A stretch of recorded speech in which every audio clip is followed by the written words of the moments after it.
রে জমিদারের বেটি, তোরে না কইছি তুই তোর বাপের বাড়ি চলে যাবি যতদিন ডিমান্ডের টাকা আনিস নাই।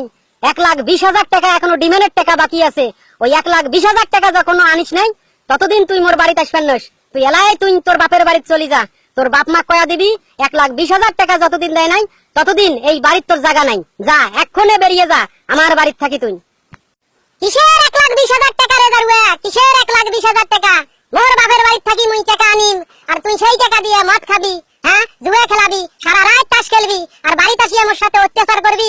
তোর নামে মুই কেস করি দেম রে, নারী নির্যাতনের কেস করি দেম, তখন বুঝবি ঠেলাটা। আবার কি আমারে মেশিনটা স্টার্ট দিবার কোষ? মেশিন স্টার্ট দিবার কোষ?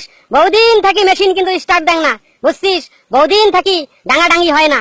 এবার যদি ধরো আর এবার যদি মেশিন স্টার্ট দেন তাহলে তোর জানে কিন্তু পানি এবারও থুবের ন। 1,20,000 টাকা ডিমান্ডের ভালোই ভালো আন। সামনে ঈদ, বুঝছিস? ঈদের মার্কেট করা লাগবে, তাছাড়া কুরবানিও দেওয়া লাগবে। হ্যাঁ, 1,20,000 টাকা ডিমান্ডের সেই টাকা মুই ফেলে রাখিম আর ঘরের টাকা দিয়ে কুরবানি দেম কোনোদিনও না। শরম করে না রে দারুয়া? লজ্জা করে না? ডিমান্ডের টাকা দিয়ে কুরবানি দিবি? মোর বাপ মা যখন ডিমান্ডের টাকা দিবে তখন তুই কুরবানি দিবি? মোর বাপ মা এলাই টাকা দিবার পাবার নাই, যখন সময় হবে তখন টাকা দিব। পৌষ মাস চলে গেল, মাঘ মাস চলে গেল, আশ্বিন মাস চলে গেল, এই কার্তিক মাস। এই কার্তিক মাসের 1ম তারিখে তোর বাপে টাকা দিবে চাইছে, তুই টাকা আনবি। আবার ফিক আমাক হ্যাঁ কেসের ভয় দেখাইস, মামলা, নারী নির্যাতনের মামলা দেখাইস। তোরে মাইরা দরকার হলে আমি একাই জেলে যাবো, তবু তুই টাকা দে। টাকা না দিলে তোর এই বাড়ির কোনো স্থান নাই, তোকে তালাক দেওয়া হবে। তালাক দিয়া আরেকটা বিয়ে করিয়া দরকার হলে ডিমান্ড নিয়ে এবার কুরবানির টাকা জোগাড় করতে হবে। ঘরের টাকা দিয়ে কুরবানি হবে না। আরে মফিজ ভাই, এত চিল্লা চিল্লি কিসের? কিসের এত চিল্লা চিল্লি? কিসের ডিমান্ডের টাকা? হ্যাঁ, তোমার গুলের কারণে, বুঝছেন, দেশে কোথাও শান্তি নাই, কোথাও মেয়ে মানুষ শান্তি পায় না, তোমার গুলের মতো লোকের কারণে। আচ্ছা, তোমরা কিসের ডিমান্ডের টাকা চান? হ্যাঁ, তোমার ঘরও তো একটা মেয়ে আছে, এই মেয়েকে তো বিয়ে দেওয়া লাগবে, তখন তোমার খারাপ লাগবেন নয়? এই ডিমান্ডের প্রচলনটা তোমরা বাদ দাও, বুঝছেন?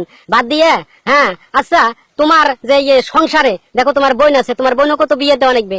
যখন বরপক্ষ তোমার কাছে টাকা চাইবে তোমার কেমন লাগবে? হ্যাঁ, এই যৌতুক প্রথাটা এই রংপুর শহর থেকে যাইবো না বাহে, কোনোদিন যাইবো না। এলে বাদ দিয়ে মিলেমিশে সংসার করি খাও।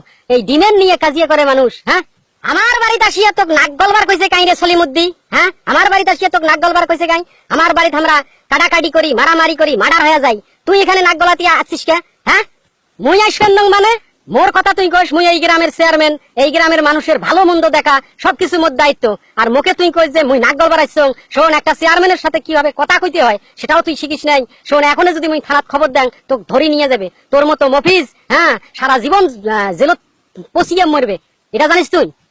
চেয়ারম্যানের বেটা, আরে ও চেয়ারম্যানের বেটা, তোমরা ইয়া পুলিশের কাছে ধরে দেন তো, বুঝছেন? উইয়ার জব্দতে সংসারে অশান্তি খালি। একটা মেয়ে বড় হবার নাইছে, তাক বিয়ে দেওয়া লাগবে। মানুষে যদি দেখে যে এই সংসারে এই রকম পরিস্থিতি, তাহলে মানুষে কি মুই বিয়ে মানে ওই মোর মেয়েটাক মুই বিয়ে দিবার ভাই? হ্যাঁ, মানুষের কাছে মানুষ আসলেই তো করবে যে ওমার ফ্যামিলিটা খারাপ, ওই ফ্যামিলির বিয়ে করা যাইবো না। এই মফিজক পুলিশক ধরে দাও তো তোমরা, তোমার আল্লাহর দোহাই লাগে। তবু এই রকম লোক যদি থাকে তাহলে এই সমাজ, এই সংসার, এই দেশে কোনোদিন যৌতুক প্রথা যাবার নয়। এইসব লোকদের শাস্তি হওয়া দরকার, কঠিন শাস্তি, প্রয়োজনে ফাঁসি দেওয়ার দরকার এদের।